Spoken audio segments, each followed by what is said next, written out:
Ағылшын тілінде қалам бар, немесе қаламдар бар деп қалай аударамыз? Біз бұл жерде have got қолдана алмаймыз, себебі қалам менде бар деп тұрған жоқ, немесе сенде бар деп тұрған жоқ.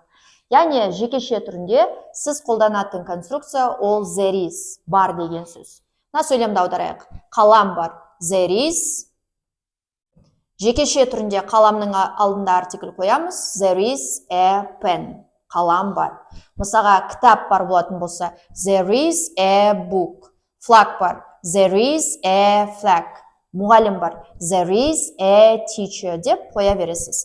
Ал енді көпше түрінде келетін болсақ, қаламдар көп, яғни біз there are конструкциясын қолданамыз. Мысалы, there are. Көпше түрінде біз мына тұрған артикльді қоймаймыз, себебі ол бізде бір деген мағынаны білдіреді.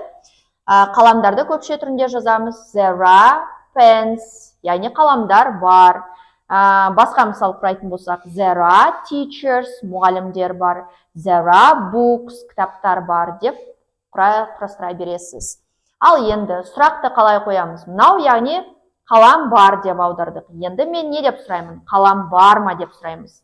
Сұрақ қойған кезде easy. Мына тұрған is'ді сөйлемнің басына шығарамыз. Сонда сұрақ is there a pen? Яғни барма қалам деп сұрадық, я? Барма қалам. Жауапта я бар дейтін болсақ, yes, there is жекеше түрінде, я бар деген сөз.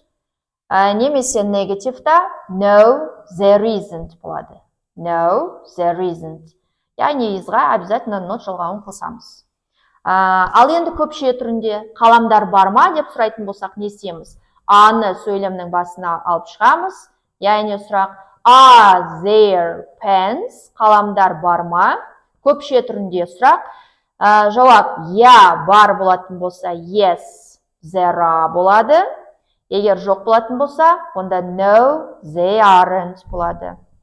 Арға міндетті түрде not жалғауын қосасыз. Яғни біз не істедік? Болымды түрін қарастырдық, question form қарастырдық, енді бізден негатив қалды. Негативта қалай айтамыз? Қалам жоқ деп айту керек. Онда не істейміз? Мына тұрған isға not жалғауын қоса саламыз негативта. Яғни сөйлем there isn't a pen. Яғни бұл сөйлем қалам жоқ деген сөз. Басқа сөйлем құрайтын болсақ, мысалы, there isn't a teacher, мұғалім жоқ демекші. Мынауда бізде сөйлемнің positive формы болды, мынау бізде question form, яғни негативта не істейміз? Арға также not қосамыз. They aren't, арға notты қостық, қысқарттық, pens көпше түрінде. They aren't pens, яғни қаламдар жоқ деп аударылады. English is easy, guys. See ya next lesson.